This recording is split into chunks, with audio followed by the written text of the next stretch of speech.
En la vida, cuando nosotros nacemos, crecemos y nos desarrollamos, constantemente estamos en la búsqueda de algo llamado propósito. Y la palabra propósito es algo tan importante y tan valioso en la vida de una persona, porque cuando alguien no lo tiene es en donde en realidad se notan los vacíos en la vida de alguien. Por ejemplo, una persona que no tiene claro un propósito es alguien que vive en despropósito. Permítame explicarle cómo se siente. El despropósito es una sensación de no saber para qué estoy en la tierra. El despropósito es una sensación de vacío y de agonía en el alma, en donde hago muchas cosas, pero me siento vacío. El despropósito es una de las armas más poderosas que el enemigo ha usado contra esta generación, porque él sabe que una persona sin propósito no necesita él matarla, ella sola anhela morirse porque no quiere vivir. No hay una razón de peso por la cual esa persona sienta una motivación para seguir adelante. Y peor aún, si alguien sin propósito entra en medio de un fracaso, en medio de una ruptura o en medio de un momento difícil, siente que ya no hay nada por lo cual esa persona deba o quiera luchar. El despropósito es terrible. Y hoy quiero hablarte de eso. Hoy quiero darte a través de la palabra 3 principios que encontré que te van a ayudar a cuidar y a proteger el propósito de Dios en tu vida. Pastor, es algo tan importante, pero ¿qué hacer con los que no conocemos nuestro propósito? Conforme vayamos navegando por la palabra se lo voy a enseñar, pero lo que quiero decirte es que cuando tú logras descubrir para qué Dios te puso en esta tierra, cuando logras descubrir cuál es el sentido, cuál es la meta, hacia dónde va tu vida, entonces tus días no van a ser días perdidos, tus esfuerzos no van a ser esfuerzos perdidos, porque todos los que estamos aquí fuimos diseñados con un propósito de parte de Dios. Esa mentira que el diablo está tratando de venderle a esta generación, que tu vida no importa, que tu vida es un fracaso, que no hay nada que hacer con tu hogar, que no hay nada que hacer con tu juventud, que no hay nada que hacer con tu familia, no es más que una falsedad, porque cuando Dios te diseñó, implantó en ti un propósito. El problema es que muchos de nosotros no cuidamos ese propósito, no cuidamos esa meta que Dios nos entregó. Y hoy te voy a mostrar a través de la palabra cosas prácticas y sencillas para que aprendas a proteger ese tesoro que Dios te dio llamado propósito. Y para eso quiero que hoy estudiemos esta palabra que la hemos titulado no dañes tu propósito. ¿Puedes repetirlo conmigo a la cuenta de 3 fuerte? 1, 2, 3. No dañes tu propósito. Acompáñeme a la palabra del Señor a Mateo capítulo número 16, versículos 21 al 23, porque ahí está el eje estructural de esta palabra. Mateo capítulo 16, versículos 21 al 23, como siempre la Nueva Traducción Viviente dice así la palabra del Señor. A partir de entonces, Jesús empezó a decir claramente a sus discípulos que era necesario que fuera a Jerusalén y que sufriría. ¿Puedes repetir esa palabra fuerte conmigo? 1, 2, 3. ¿Y qué? Sufriría muchas cosas terribles a manos de los ancianos, de los principales sacerdotes y de los maestros de la ley religiosa. Lo matarían, pero al tercer día resucitaría. Entonces Pedro lo llevó aparte y comenzó a reprenderlo por decir semejantes cosas. Dios nos libre, Señor, dijo. Eso jamás te sucederá a ti. Jesús se dirigió a Pedro y le dijo: aléjate de mí, Satanás. Representas una trampa peligrosa para mí. Ves las cosas solamente desde el punto de vista humano y no desde el punto de vista de Dios. Me encanta esta palabra, porque fue la primera vez en la que Jesús le revela a sus discípulos su propósito. Ellos estaban con él y habían visto los milagros, habían visto las señales, habían visto cómo el Espíritu Santo, dice el Evangelio según Lucas, usaba a Jesús y se manifestaban los milagros de una forma sobrenatural. Ellos habían visto a Dios hecho hombre, pero por primera vez Jesús les dice: muchachos, yo vine a esta tierra y por un tiempo voy a sufrir, me van a entregar, incluso me van a matar. Cuando Pedro escucha eso, es movida su humanidad, se lleva a Jesús y le dice: ¿cómo es posible que eso te pase? De ninguna manera, mi Señor, tú no puedes morir. Y Jesús le dice: aléjate de mí, Satanás. ¡Qué cuadro! ¿Cómo vas a llamarle Satanás a tu discípulo? Ahora vamos a entender por qué todo esto está jugando en contra o a favor de muchas vidas de las que están en este lugar. Porque es a través de esta palabra en donde vamos a aprender cómo proteger o cómo descuidar el propósito que Dios nos entregó. Ahora, ¿de dónde viene nuestro propósito, pastor? Pues déjeme explicárselo. El propósito de una persona se empieza a construir con su relación con su padre. ¿Puede repetir esa palabra conmigo, por favor? No dije madre, no dije abuelo, no dije abuela, dije padre.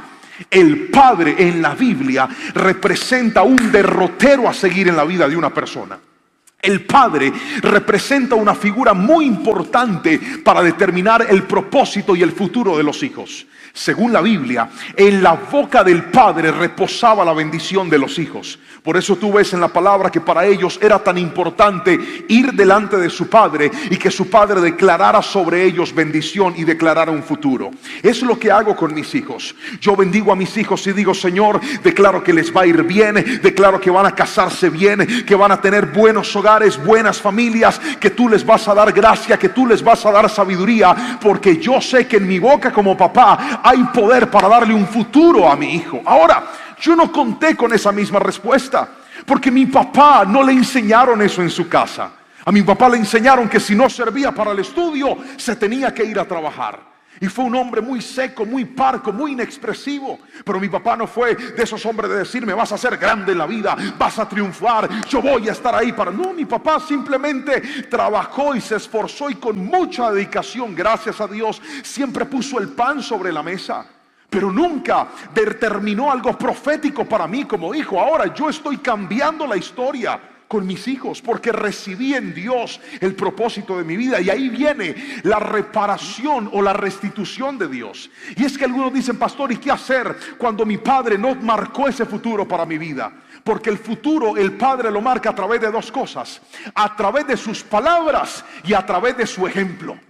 Hay personas aquí que recibieron un ejemplo terrible de sus padres, que han recibido un ejemplo inapropiado de sus padres, pero por eso Dios se manifiesta a nosotros como Padre, porque Él viene a corregir el propósito de nuestras vidas. Lo que te quiero decir es esto: en la descendencia de mis padres venía un hombre trabajador, maestro de construcción, otro muchacho maestro de construcción, otro hijo maestro de construcción. Yo tenía que ser un maestro de construcción, pero si hubiera alcanzado a estudiar, por lo menos hubiera sido un ingeniero civil o un técnico en algo. Pero esa era la línea que yo traía. Cuando yo llego a Cristo, Cristo dice: no, yo te traje a esta tierra para algo diferente y para algo más grande. Yo sé que esa es la línea que tú traes, pero cuando tú te encuentras con tu Padre Celestial, Él es capaz de corregir tu propósito y decir: aunque tú crees que naciste para esto, yo te traje para cosas más grandes. Si alguien me está entendiendo, dígame amén, porque no importa si un padre dejó el vacío, tu Padre Celestial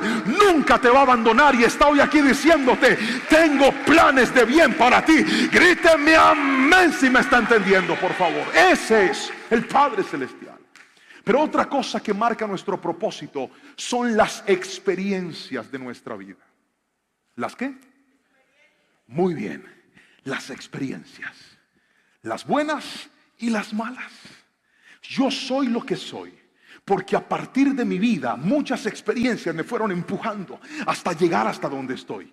Todavía recuerdo el día que mi pastor me dijo: predique. Yo dije: no, predique. Eso fue un empujonazo, como cuando te subes a un tobogán y no te quieres tirar, y ya arriba vienen y te empujan y te tienes que aventar. Así fue.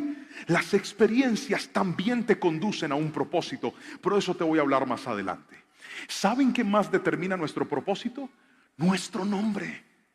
Otra vez, ¿nuestro qué? El nombre de Jesús en la Biblia se manifiesta de dos formas. Isaías lo llama Emanuel. Emanuel significa Dios con nosotros, o Dios entre nosotros. Jesús, ¿qué era? Dios viviendo entre nosotros. Manifestó a través de su nombre su propósito. Tengo un amigo de Pakistán que es pastor, Y él me habló mucho de la cultura de ellos porque me llamó mucho la atención cómo funciona en una nación totalmente islámica el evangelio. Y me empezó a explicar bastante de esto. Y entre las cosas que me enseñó, en el idioma que ellos hablan, el urdu, el nombre de Jesús solamente lo tiene Jesús. Nadie se llama a Jesús. Y se pronuncia la palabra Jesús. Y este nombre en urdu, que es el nombre de nuestro Señor Jesucristo, representa o traduce a nuestro idioma y en todos los idiomas: Jehová es salvación, o Dios es salvación. Note que Jesús, a través de su nombre, manifestó su propósito. Era Dios con nosotros, pero también era Dios salvando a la humanidad. Me estoy explicando hasta ahí con la suficiente claridad. Tu nombre tiene mucho que ver. La pregunta es, ¿usted sabe qué significa su nombre? No, pastor, ni idea. Yo no sé ni por qué me colocaron ese nombre. El nombre es algo tan importante. Cuando yo fui a tener a mis hijos con mi esposa, oramos y buscamos el significado de los nombres de nuestros hijos. Y fuimos muy específicos en ponerle sus nombres. Por ejemplo, mi hijo mayor se llama Juan Jerónimo. Juan significa lleno de la gracia de Dios. Jerónimo significa el del nombre sagrado o el que escudriña las escrituras. Hace unos días, era tarde de la noche, yo empecé a escuchar un sonido en mi casa, me levanté, fui a mirar y me encontré a Jerónimo en mi estudio con la Biblia abierta leyendo la palabra. A altas horas de la noche le dije, ¿usted por qué no está durmiendo? Porque mi nombre significa el que escudriña las escrituras. Le encanta leer la Biblia.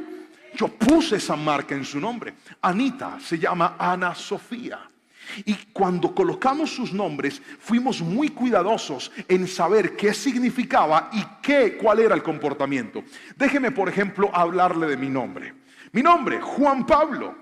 Le animo a todos a que hagan este ejercicio. Significa Juan, mire pues, lleno de la gracia de Dios. Juan, según las características de los nombres, dice que es intuitivo, estable, leal a sus efectos.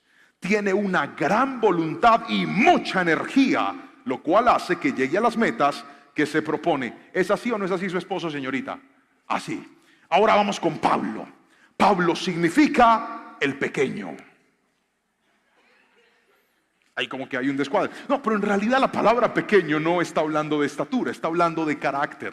Está hablando de sencillez, de humildad, de ser alguien pequeño ante los hombres. De eso significa Pablo. Y Pablo es racional, es franco, es sociable, le gusta sobresalir en las actividades que realiza, se interesa por todo lo que pasa a su alrededor y es de un buen carácter. Usted se va a encontrar cuando vea la descripción de su nombre que tal vez no va a coincidir al 100%, pero en un gran porcentaje la característica de su nombre coincide con usted. ¿Por qué? Porque en su nombre hay propósito para su vida. Pastor, ¿y qué hago si a mí me colocaron ese nombre como a la ligera? No pensaron en mi nombre. Por ejemplo, mi mamá quería que yo fuera bien poderoso y me puso John Power. John Power, ahí va. O me dicen Calambre 3000. No, yo sé que hay gente que tiene nombres raros, pero lo que quiero que escuche es que la Biblia dice en Apocalipsis que cuando lleguemos a la patria celestial, al que venciere, Dios le entregará una piedrecita y en ella tendrá su nuevo nombre. ¿Sabes por qué? Porque no sé qué nombre te puso tu papá, no sé qué nombre te puso tu mamá, no sé qué nombre te pusieron en tu casa, pero cuando tú llegas al propósito de Dios, Dios te llama de acuerdo a lo que Él ve en ti. Hay gente aquí que no se ha dado cuenta. Dios te ve como un adorador. Cuando Dios te ve como un ministro. Cuando Dios te ve como un siervo. Cuando Dios te ve como un guerrero. Cuando Dios te ve como una princesa. Por eso no dejes que otras cosas te marquen. Tu propósito está en la boca de Dios. Alguien dígame amén si lo cree, por favor. Aleluya. Él nos ha dado propósito. Pastor, yo no puedo corregir mi nombre. A mí me colocaron el nombre todo armado ahí, nadie sabe ni qué significa. Pues bien, es muy importante que usted lo identifique y en sus generaciones tenga cuidado. No ponga nombres a la ligera. Ore al Señor y mire los significados para que usted marque esa generación en la bendición del Señor. Ahora, déjeme mostrarle para que entremos a detallar los principios que le voy a enseñar. ¿Cómo cuidar nuestro propósito? ¿Cómo lograr que no se dañe el propósito de Dios? Primer consejo, ahí va a aparecer en la pantalla, léalo conmigo, 1, 2, 3.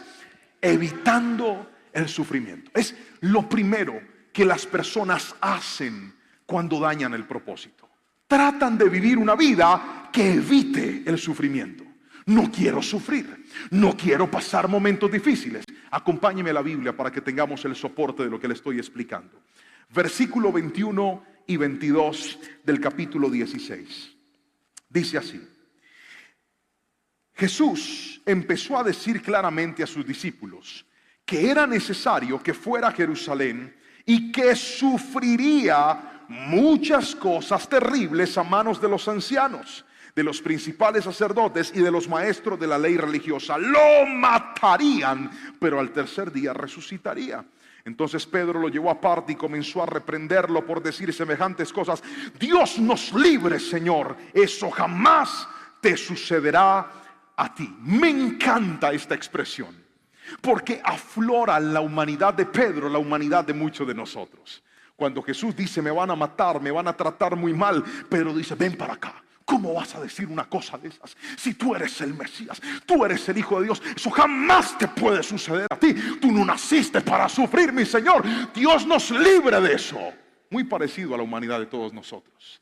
Hay mucha gente que ha arruinado el propósito de Dios en su vida porque creen que la vida correcta es la vida sin sufrimiento. Y hoy le voy a decir algo: el sufrimiento es parte de la vida. Alguien tiene que decirme amén si me está entendiendo. El sufrimiento es parte de la vida, no podemos evitarlo. Supongamos que usted se casa con el amor de su vida, un príncipe azul, o si no le gusta el azul, escarlata, tornasol, rojo, celeste, del color que quiera.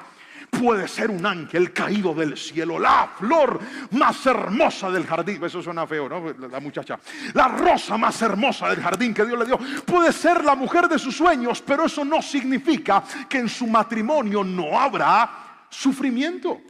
El sufrimiento es parte del propósito. Alguien tiene que decirme amén. Escuche esto. Hay un hombre en la Biblia llamado Jacob. ¿Puede repetir ese nombre fuerte a la cuenta de 1, 2, 3? Y Jacob es la mayor explicación bíblica de lo que hace un momento le acabo de enseñar. Nació en un hogar disfuncional, porque la Biblia dice que su mamá lo prefería a él y su papá lo prefería a su hermano. O sea, un despelote esa casa.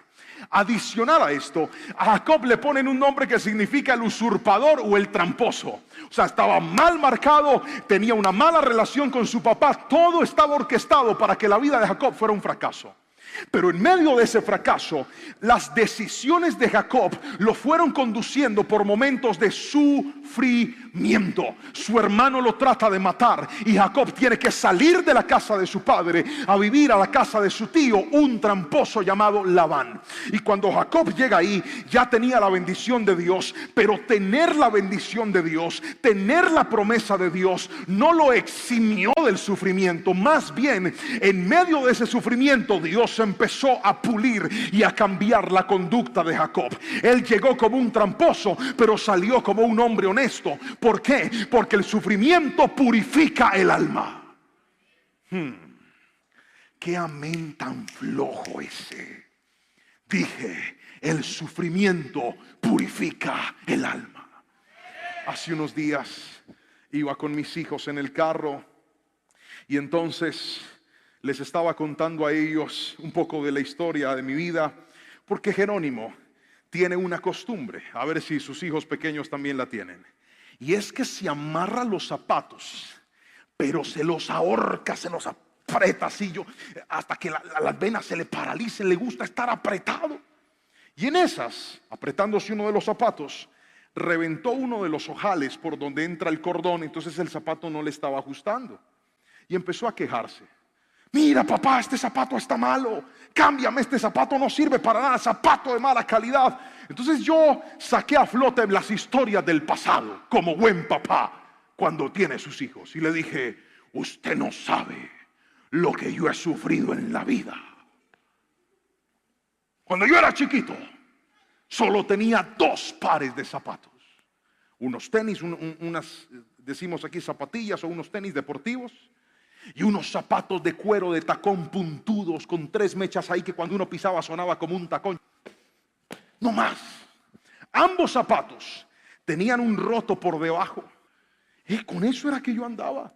Y yo le dije a Jerónimo: yo pasé momentos difíciles porque en casa no teníamos las posibilidades económicas que ahora tenemos. Yo tenía que esperar para poder recibir unos zapatos. Mi papá no siempre tenía trabajo. A veces pasábamos momentos difíciles. Yo quería que su corazón entendiera que la vida no se resolvía quejándose, sino que se resolvía con agradecimiento, porque había gente que estaba pasando momentos más difíciles que los que él estaba viviendo ahí. Y entonces de repente Anita empieza a llorar y dice: papi, ya no hables más. Estoy tan triste, papi. Sí, para allá, papi. Te voy a comprar unos zapatos. Yo, hija, no, yo ya estoy bien. Eso es una historia del pasado, Anita, ya. Quedó todo ahí medio resuelto. Pero por muchos días y en muchas ocasiones, en oración, le pregunté al Señor. Y le dije: ¿por qué la historia de mi vida es tan difícil? ¿Por qué he tenido que pasar momentos de necesidad? ¿Por qué he tenido que pasar momentos de aflicción?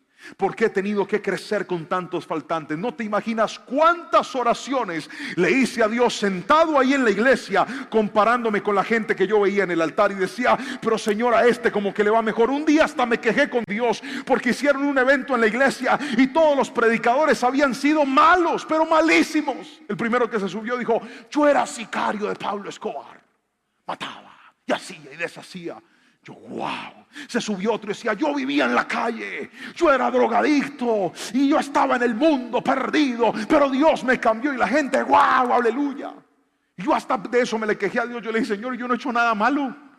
A duras penas con un corta uñas me corté yo mismo. Eso es lo peor que he hecho en la vida. ¿Qué vas a hacer conmigo, Señor? Hasta que un día entendí. Dios me dijo: todos y cada uno de tus momentos difíciles yo los puse en tu vida para que aprendas que esos momentos llegaron, pero también se fueron. Que esos momentos entraron a tu vida, pero también desaparecieron. Y los voy a usar para que un día te pares en un lugar y a muchachos exactamente iguales a ti les puedas decir: si Dios lo hizo contigo, también lo va a hacer con ellos. El propósito no te va a quitar el sufrimiento, pero el sufrimiento te va a ayudar a crecer, a avanzar y aprender en la vida. Si alguien me está entendiendo, por favor dígame amén en esta noche. No podemos evitarlo. Yo me iba a casar, estaba recién casado con mi esposa, cuando uno de nuestros familiares lanzó la siguiente palabra. Dijo: ahora no van a tener hijos tan rápido. Traer muchachitos a este mundo a sufrir. ¡Ay, no! ¿Ha escuchado esa frase? Hay otros que dicen: yo no me voy a casar porque yo quiero tener una vida en paz, yo no quiero sufrir. Tenga mucho cuidado y míreme a los ojos con lo que le voy a decir. Si usted está tomando decisiones para evitar el sufrimiento, lo único que está haciendo es abrirle puertas al sufrimiento, porque no hay forma de evitarlo. El sufrimiento va a estar, es parte del propósito en la vida. Y es mejor sufrir en el propósito de Dios que sufrir en el despropósito humano. Déjeme explicárselo. Yo entendí cuando me casé que uno de los propósitos por los cuales Dios me trajo a la vida era para conectar a la gente con Dios. Dios un día me dijo: yo te traje a esta tierra para que cada vez que adores, para que cada vez que prediques, conectes a la gente con mi presencia. Ese es tu propósito, para eso estás vivo. Cuando aprendí eso, mi vida tomó sentido. Cuando entendí eso, mi vida tomó un rumbo, porque ahora sé para qué vivo, ahora sé para qué existo. Pero una de las cosas que Dios me habló en un retiro, recuerdo yo en la ciudad de Bogotá, fue estas. Dios me dijo: yo te he dado tus hijos para que cambien la generación de tu familia. Yo te he dado tus hijos para renovar la generación de tu legado. A mí me dijeron: cuidado con traer niños a sufrir. Y Dios me dijo: te di tus hijos para cambiar tu generación. Está escuchando la diferencia del propósito. Mientras que el hombre dice: no vas a sufrir, Dios dice: aunque sufras, voy a levantar de ti una nueva generación. Y por eso hoy te puedo decir, para gloria y honra del Señor, Dios me ha dado unos hijos que han crecido en una familia diferente, en un hogar diferente, con condiciones diferentes, con una vida diferente. Claro que hay momentos difíciles, claro que hay momentos de angustia, claro que hay momentos de dificultad, pero yo aprendí que es mejor sufrir en el propósito que sufrir en el despropósito, porque cuando sufres en el propósito sabes que ese sufrimiento va a dar a luz un fruto de bendición. Pero cuando sufres en el despropósito, lo único que quieres es morirte, que no pase nada, que tu vida desaparezca. Hoy en el nombre de Jesús quiero tomar tu mente, tu corazón y conducirlo al propósito de Dios, porque ahí, aunque Aunque haya momentos difíciles, vas a tener una vida de plenitud y una vida de bendición, porque Dios dijo, y sabemos que a los que aman a Dios, todas las cosas les ayudan para bien. Esto es, a los que conforme a su propósito han sido llamados. Alguien tiene que alabar al Señor y decirme amén en esta noche. Hay que sufrir, pero no es malo. Ahora, déjeme mostrarle el segundo punto de esta palabra, y es que la gente daña su propósito en segunda instancia cuando ven solo desde el punto de vista humano. ¿Puede leer eso fuerte? 1, 2, 3. Viendo solo desde el punto de vista humano. El versículo 23 es la respuesta de Jesús a Pedro cuando lo llevó aparte. Jesús le dice lo siguiente: aléjate de mí, Satanás. Representas una trampa peligrosa para mí. Ves las cosas solamente desde el punto de vista humano y no desde el punto de vista de Dios. Esto me encanta, porque si hay algo que puede arruinar tu propósito, es que te quedes solo con una versión de los hechos. Es que te quedes con una impresión de los hechos. Mírame a los ojos y escucha lo que te voy a explicar. Hay gente que se enamora y se enamoran solamente con el punto de vista humano. Entonces el muchacho o la muchacha va al gimnasio y de repente aparece el chino en el gimnasio, musculoso, acuerpado, tremendo. Póngale más a él. Levanta bastante peso. Es amable, es cordial, se le acerca y le dice: ¿cómo te queda de linda esa pinta? Y ella dice: ay, gracias. Y de repente al final le dice: ¿te provoca agüita? Y ella dice: gracias. Y le da agua y empiezan el cortejo y ella está emocionada. El chino se logra averiguar el teléfono de ella y la llama y le escribe y le dice: ¿cómo estás? Y ella dice: bien. Dice: solo quería escribirte para saber cómo está tu vida. Y ella dice: tan lindo, tan atento, pastor. Es una bendición del cielo. La niña se va para el trabajo y él le escribe a las 3 de la tarde y le dice: ¿ya almorzaste? Y ella responde: ayúdeme. ¿Cómo responde? ¿Cómo así? Que una princesa de Dios a esta hora no ha comido nada. Ya mismo resuelve el problema. Se va en la moto, llega hasta el trabajo de la muchacha y se baja con 3 buñuelos y una avenita alpina con canela. Se la deja ahí y se va. Ni siquiera se la entrega, y eso más le toca el corazón a ella, porque ella dice: fue capaz de venir hasta acá y ni siquiera me vio, solo me trajo la comida. Está enamorada. El muchacho la está cautivando y ella fácilmente se confunde. Dice: he encontrado al amor de mi vida. Así era que yo lo necesitaba. Bueno, bonito, amable, buena gente. Recuerda lo que dijo Jesús. Muchachos, por favor, colóquenme en el versículo nuevamente ahí, el versículo 23, porque esto es bien, bien importante. Versículo 23, vamos a leerlo, a ver si me lo ponen ahí. Dice: aléjate de mí, Satanás, representas una trampa. Míreme a los ojos. ¿Qué es una trampa? Una trampa es un sistema que parece inofensivo, pero no lo es. Una trampa es un sistema que funciona con algo atractivo. Te tengo el negocio de la vida. Sí, sí. Tú metes una plata, ajá, y esa plata te va a dar unos rendimientos altísimos. ¿En serio? ¿En serio? ¿Y qué más hay que hacer? Nada más, solo eso. Y ya, y ya. Y tú dejas tu platica ahí, y cuanto más metas, más te produce, ¿verdad? Y se van corriendo y dicen: Señor, he encontrado la bendición. Gracias, Padre Celestial. Esa vaina es una trampa.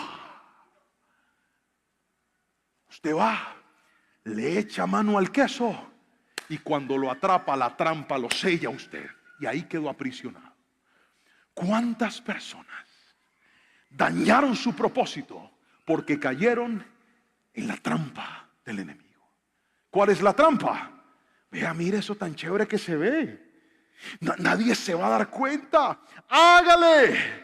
A fin de cuentas, ustedes ya se van a casar, forniquen, no pasa nada. Y usted, ay, sí, y le echaste mano al queso. Y ahora esa trampa te tiene aprisionado, te tiene infeliz. ¿Sabes por qué? Porque viste las cosas desde el punto de vista humano. ¿Cuál es el punto de vista humano? Eso no es malo, todo el mundo lo hace. Mira a la gente, mira a los demás. Este también cayó, este también vive de la misma manera. Hoy te quiero decir algo: mientras hagas lo que todo el mundo hace, no vas a poder caminar en el propósito de Dios. Para poder cuidar el propósito de Dios, antes de decir sí, antes de meterte, antes de aceptar, pregúntate: ¿qué piensa Dios de esto? ¿Cómo lo ve Dios? ¿Está de acuerdo? ¿Es correcto o es incorrecto? ¿Cuántos problemas ahorraríamos si ante las oportunidades de la vida vemos las cosas no solamente desde el punto de vista humano, sino desde el punto de vista de Dios? Míreme a los ojos y escuche esto.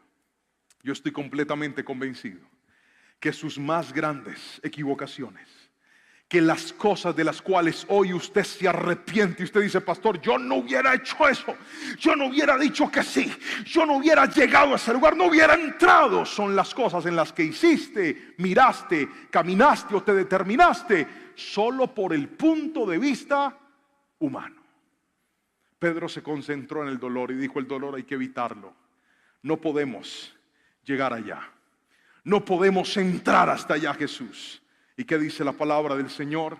Pedro recibe a Jesús diciéndole: lo que tú estás haciendo es una trampa. ¿Y sabe por qué es una trampa?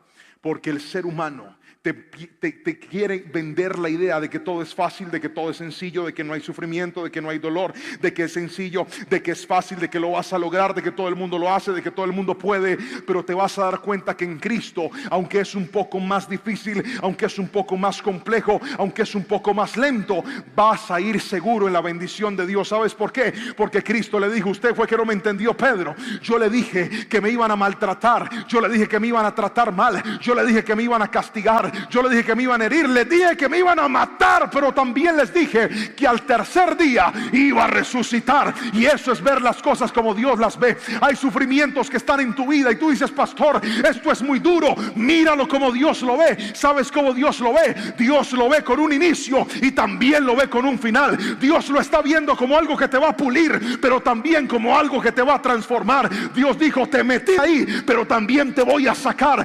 Mira las cosas como Dios las ve y vas a caminar en su bendito propósito. Alguien tiene que decirme amén en esta noche si me está entendiendo. Mira las cosas como Dios las ve. Todo nos ayuda para bien, todo. Pero déjame terminar con lo tercero y último, y es esto: el tercer error que comete una persona que atrofia su propósito es este. Ahí está: negándose a seguir a Cristo. Mire lo que dice la palabra. Después de Jesús pegarle semejante regaño a Pedro, le lanzó la siguiente frase a todos. Versículo 24. Luego Jesús dijo a sus discípulos: si alguno de ustedes quiere ser mi seguidor, tiene que abandonar su manera egoísta de vivir, tomar su cruz y seguirme. Si trata de aferrarse a la vida, la perderá. Pero si entrega su vida por mi causa, la salvará. Qué tremenda forma la de Jesús dirigirse a sus discípulos. Y les dice: muchachos, ¿saben de qué se trata esto? Si ustedes me quieren seguir, tienen que abandonar ese egoísmo, tomar la cruz y venir en pos de mí. Muchachos, esto no te lo estoy hablando por que lo aprendí, porque lo leí, porque Dios me lo mostró simplemente en su palabra. Lo que te estoy hablando ahora es algo que yo experimenté con mi propia vida. Yo encontré mi propósito cuando empecé a seguir a Jesús. Yo descubrí que Dios podía hacer cosas grandes en mi vida cuando empecé a seguir a Cristo. Es muy probable que esta generación conozca y sepa qué es un GPS. Un GPS o un GPS es un sistema que tiene una particularidad. Tú marcas una dirección y el GPS te traza, o el GPS te traza una ruta, te traza un destino, un camino. Y tú no lo conoces, ni sabes por dónde te vas a meter, pero sabes que si sigues la dirección que el GPS te está trazando, vas a llegar a tu destino. Escúchame lo que te voy a decir. Cristo es como ese GPS o ese GPS para tu vida. Cuando tú llegas a Él, Él te dice: tengo un plan para ti. Señor, ¿y cómo hago? Solo sígueme, sigue esta ruta. Y usted arranca, usted dice: Señor, yo no sé ni por dónde voy a ir. Hace un tiempo una hermana me invitó a predicar a su finca y me mandó un audio de 7 minutos dándome las indicaciones de cómo llegar. La finca quedaba allá en la última montaña de Cali. O sea, después de esa montaña ya se llamaba Buenaventura, lejos. Y me manda un audio de 7 minutos explicándome. Me explicó con lujo de detalles: pastor, usted encuentra una casa, después hay unas piedras, después hay un árbol, ahí cantan 3 pajaritos, por ahí corren 3 gallinas. Y lo peor es que yo estaba escuchando ese audio en mi casa. Y pasa por ahí, después va a haber esta casa, una casa de color. Y yo escuchaba eso, yo no lograba entender el camino. ¿Por qué? Porque no estaba en él. Entonces le dije: hagamos algo, hermana, mándeme la ubicación y yo llego. Listo, mi paz. Me mandó la ubicación, puse el GPS y arranqué. Y me fui. Mire, yo ni sabía por dónde iba, pero sabía que iba a llegar. Y yo estaba muy contento con mi GPS. Que doble por ahí. Y me aparecía hasta que llegué a mi destino. Lo mismo pasa con Jesús. Cuando tú decides seguir a Cristo, Él te va a conducir por tu propósito. ¿No te has dado cuenta que desde que estás en Cristo hay cosas que has perdido y hay cosas que has ganado, pero todas te han llevado a un destino mejor? ¿No te has dado cuenta que cada vez que estás en Cristo tú llegas y dices: ¿qué es esto? Yo ni entiendo por dónde estoy. Señor, ¿y para qué me metiste aquí? Dios dice: todavía no lo vas a entender, pero luego te vas a dar cuenta por qué estás pasando por este dolor. Todavía no vas a comprender por qué perdiste eso, pero luego me lo vas a agradecer, porque si no hubieras perdido eso, no te hubieras movido hacia este lugar. Quiero que escuches esto: seguir a Cristo no significa que no habrá sufrimiento. Seguir a Cristo significa que aunque haya dolor, Él no te va a soltar de su mano y te va a decir: es que yo te voy a conducir a algo mejor, mijo. Si no era con este dolor, no soltabas ese ídolo. Si no era con ese dolor, no terminabas esa relación. Si no era con ese dolor, no terminabas con esos malos hábitos. Pero no te preocupes, si tú me sigues a mí, te voy a llevar a algo mejor. Por eso Cristo le dijo: si alguien quiere ser mi discípulo, tiene que negarse a sí mismo, tiene que tomar su cruz y seguirme. ¿Y sabes qué pasó con los seguidores de Cristo? Todos llegaron al supremo llamamiento, a la gloria eterna, a la patria celestial. Dios va a hacer algo grande contigo en la tierra, pero si hay un propósito por el que vale la pena vivir, es por encontrarnos con Él cara a cara. Abandona lo que tengas que abandonar y vuelve a seguir a Cristo. Alguien dígame amén, por favor, en esta noche. Ese es el propósito de nuestra vida. Y de estas 3 cosas, ¿cuáles hemos dejado que interfieran en nuestro propósito? Hemos sido de esos que vivimos para evitar el sufrimiento, sin saber que Dios lo usa para cambiarnos y para transformarnos. Quiero una vida perfecta, sin dolor, Dios dice: no, al contrario, si es el dolor el que te va a ayudar, no lo evites. En lugar de evitarlo, busca la manera de no sacarme de tu vida, porque la palabra de Dios y su presencia son medicina en los momentos más difíciles de la vida. ¿Alguien me está escuchando aquí? Segundo, hemos visto las cosas solamente desde el punto de vista humano, o las hemos visto como Dios las ve. Hoy es una buena noche para decirle: Señor, a ver, yo estoy viendo esto bien feo, pero ¿cómo lo ves tú? Yo estoy viendo estas ruinas horribles, como esos constructores y esos arquitectos que llegan a un lote desbaratado y uno dice: no, eso ¿qué se va a hacer ese poco de basura? Y el arquitecto dice: basura. Usted no está alcanzando a ver lo que yo puedo construir en este lugar. Lo mismo ve Dios cuando encuentra las ruinas de tu vida. Y Él dice, de ese sufrimiento que usted cree que no va a salir nada, usted no se imagina lo que yo voy a hacer con ese lote que quedó vacío. Usted no se imagina lo que yo voy a edificar con esas ruinas que usted cree que no sirven para nada. No miremos las cosas solamente como nuestra humanidad lo dicta.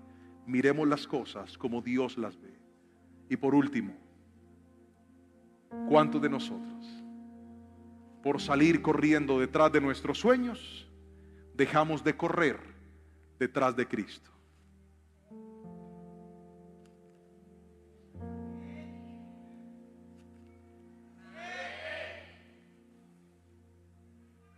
A los sueños se llegan siguiendo a Cristo. Por eso te desconectas, te sientes vacío.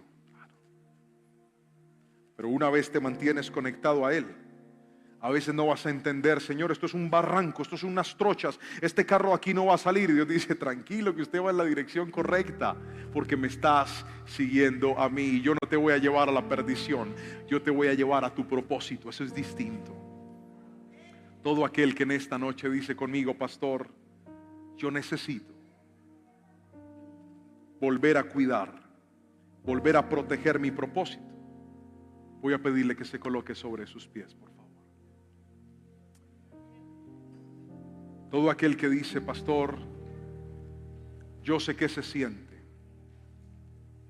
llegar a ese punto que hace un momentito describiste. Ese punto de sentir que tienes todo y a la vez no tienes nada. Ese punto de sentir que vives y respiras y existes y trabajas, pero en realidad no hay una meta clara por la cual valga la pena estar. Yo quiero que este año que viene sea el año donde Dios te permita alcanzar tu propósito. ¿Alguien me escuchó aquí? Sea el año donde Dios te permita llegar a ese destino que Él trazó para ti. Cuando logras alcanzar esa meta, vas a ser verdaderamente feliz. Y quiero de manera muy especial que si hay alguien aquí, esta es una oración diferente. Y es la oración por aquellos que dicen, ¿sabe algo, pastor? Yo quisiera que la vida mía se recalcule.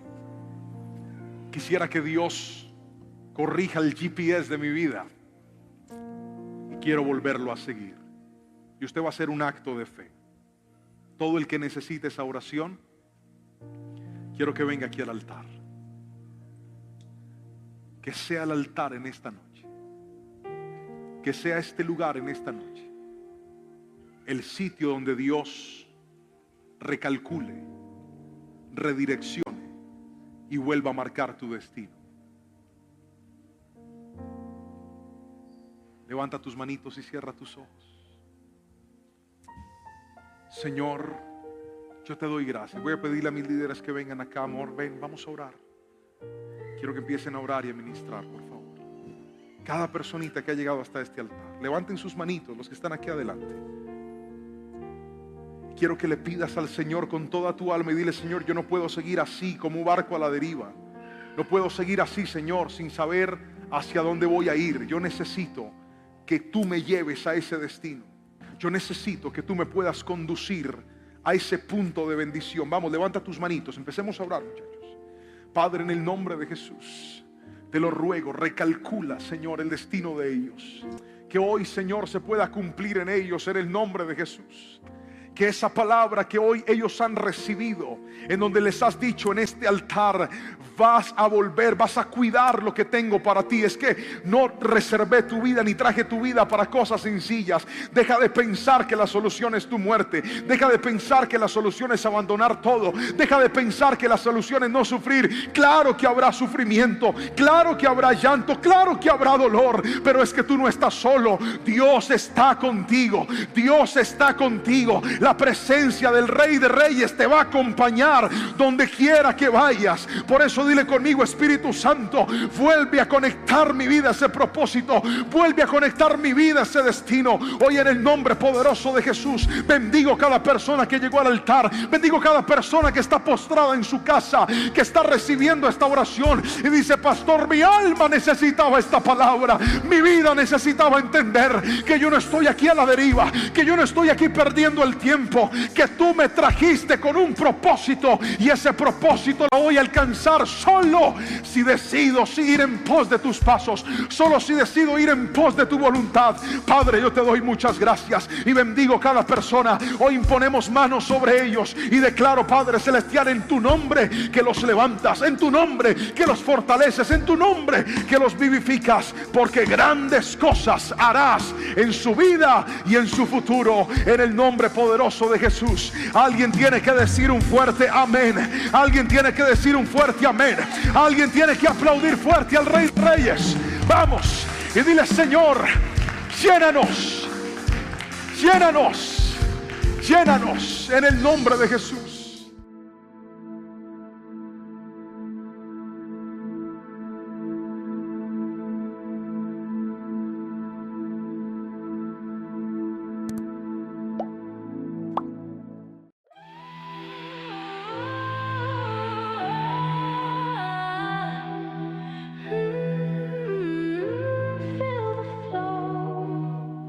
Her bow caresses strings, a whisper in the breeze.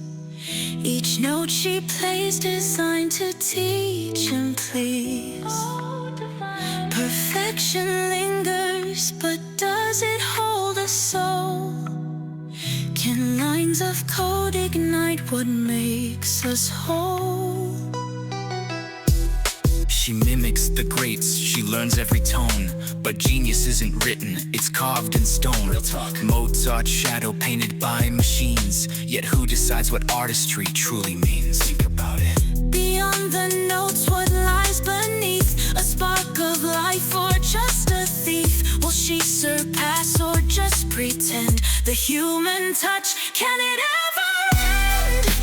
Just a game changer. A perfect sound, but not the same.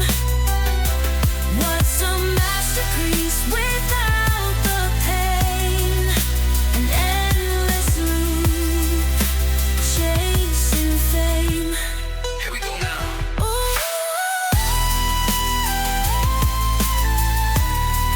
Rise up, feel it, yeah.